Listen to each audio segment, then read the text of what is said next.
Hello everyone and welcome to my channel. I am CW Vowel, but you can just call me Vowel. And in today's video, I'm going to talk a little bit about a game called Genshin Impact. I'm going to share some video game clips, highlights, tips, tricks, little bugs and glitches from my first few weeks of experiencing this open world RPG. Now before I get any further into the video, I do want to give a quick shout out to a Twitch streamer that I've been following that is the one that introduced me to this game, Insandio, and her community, really great community. You should go check her out. I'm actually going to link her YouTube channel in the description of this video so you can go check her out there. Then if you like her videos, head on over to her Twitch channel and hang out with her in her chat. So for those of you who do not know what Genshin Impact is, Genshin Impact is an open world RPG. It's mostly a single player experience, even though it does have some co-op features to it. You grind the open world to collect artifacts and materials to upgrade your weapons and gear. There's also several story-driven quests that help progress the storyline of the game. Also a bunch of side quests, daily quests, lots of things to sort of keep you busy in this open world RPG. It is a free-to-play game, although you can spend money in the game if you choose to do so. So without further ado, let's get into the clips and share my adventures as I journey through the world of Genshin Impact. So this first clip is actually one of my first experiences fighting one of the Rune Guardians, or Rune Guard in the game. And it was kind of a funny thing that happened. I was a low level and never really fought one of them before and didn't know what to do with it.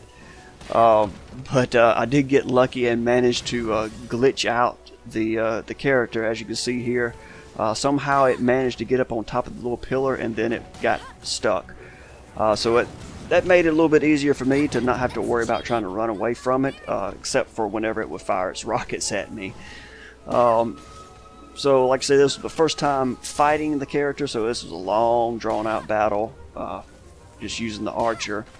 And for whatever reason I kept throwing the little decoy bunny out. I don't know why. That made absolutely no difference whatsoever. It still targeted me no matter what.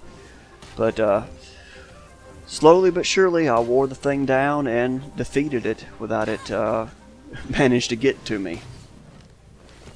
So I just thought that was a funny little clip to share of one way that you can take on the Rune Guards. So as I mentioned earlier, there's a lot of things to do in this open world, and one of my favorite things to do is actually just run around and see about all the collectibles in this game, whether it's doing little tasks to find hidden chests or run around the world to get all the collectibles. And there's one collectible in the game. If you're in the Mondstadt area, they're the homunculus, I think is what they're, animunculus or something like that, the air crystal things, and then there's the geoculus that's in the geo section. And I guess different areas are going to have different elemental based collectibles. And the fun thing about it is running around collecting these things, and if you collect enough of them and then take them to a particular place in the game, a particular shrine, you can upgrade your abilities.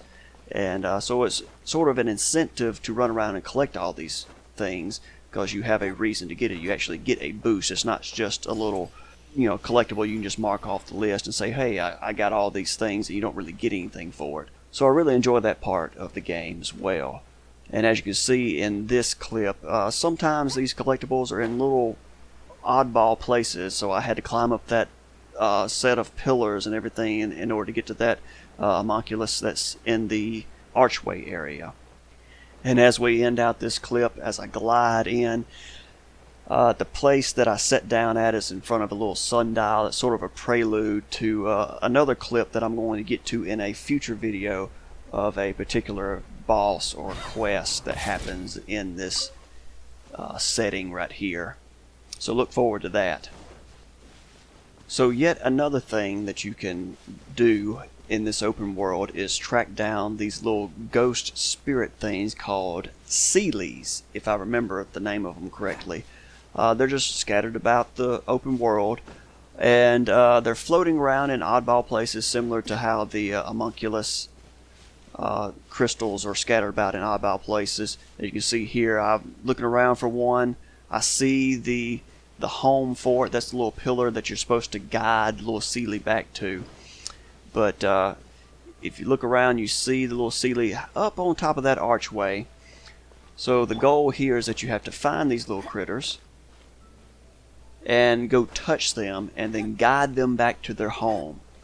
And just a little tip for people that don't know, I didn't know this until I got well on into the game, but if you find one of the little pillars that's their home, but you can't find the little Seelie spirit, if you use your spirit vision, which is the little eyeball that's up by the map in the top left corner, you can activate your elemental vision, and it will highlight the direction that the Seelie is located, sort of give you the idea of how to find the Seelie to guide it back home to its pillar. And as you guide it in, it'll often take an indirect route just to make things complicated and a little annoying, rather than just going straight back to its home. Sometimes it'll go like a bee and just zigzag all over the place, but you have to guide it all the way there just to get it home.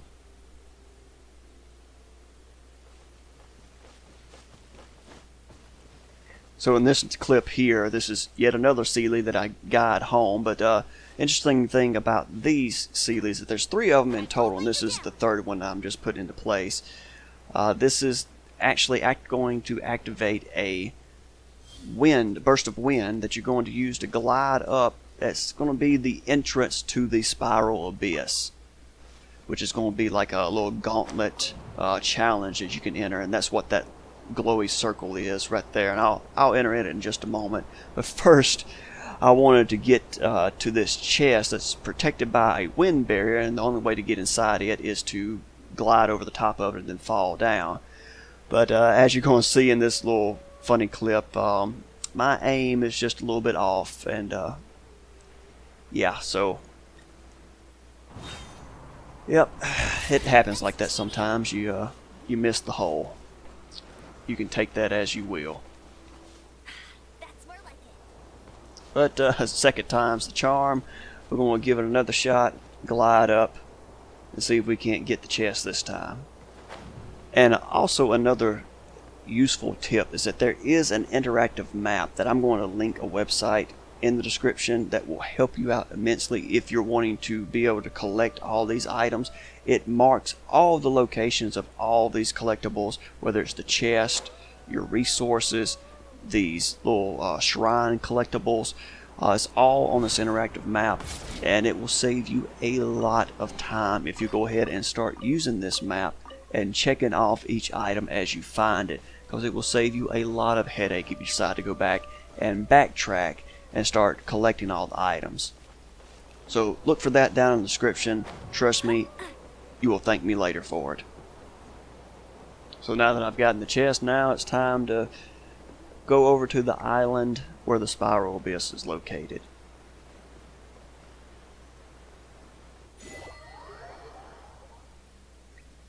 And the first time you do this, it unlocks an achievement for you as well for discovering the island. And you just go forward into that reddish gateway, and that unlocks the Spiral Abyss once you've achieved a high enough ranking or adventure rank to unlock it.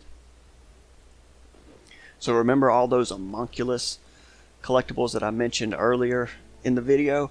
Well, this is the shrine of the 7 that you present these homunculus to, and once you collect enough of them per level, you can level up and then upgrade your stats and get a few other little treasures as a reward for doing so. One of the interesting things about this game that's unique to me are the elemental abilities and how they interact with different monsters and different things in this world. You have all your different elements. You got fire, water, ice, electricity, and geo and air, I think, are the 6 elements right now. I may have missed one, but each character has their own base ability, and then there's different monsters that have different abilities, and I think it's really interesting how the different abilities interact with one another and cause certain elemental reactions. And they can be great for using against enemies, but they can also be used against you as well. As you can see here, since it's I was wet, had the hydro ability on me, they was able to freeze me. So that can be used to your advantage, but also your disadvantage if the enemy hits you with stuff. So it's an interesting little aspect of the game that it's not something that I've come across in many RPGs that I've played. It sort of reminds me of a little bit of a Pokemon aspect. But as I'm fighting these baddies, I can see that even though I'm using an ice character, I do get frozen. And I thought this was a funny little clip of where I got frozen in midair, and I just I thought it was an interesting little funny little animation.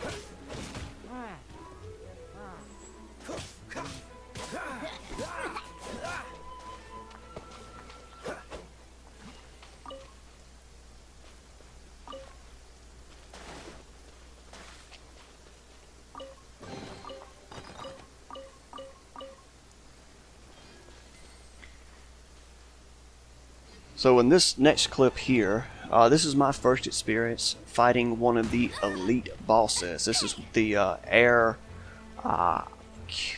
Nemo hypostasis, I guess is how you pronounce it. Basically the giant air Rubik's Cube. So first experience fighting it, I didn't really know what to do with it, and it was definitely a little annoying trying to learn the different aspects of its different attacks and everything. And the first time it regained its health, I didn't know what was going on. It took me a moment to figure that part out. But it's always fun to fight these guys now that I know what's going on. But a little bit of advice for anybody that has not fought one of these yet. The little circle arena that I'm fighting in, make sure you stay very close to that arena, because if you leave the arena, step out of bounds too far, it will reset the enemy and it'll gain full health again, and you'll have to start all over. And I've learned that the hard way a few times as well. So just always remember that whenever you're fighting any of the enemies or the bosses, remember that whenever the fight activates, the game sort of creates a little imaginary battle arena, and if you go out of bounds, the enemy will go back to its home and reset.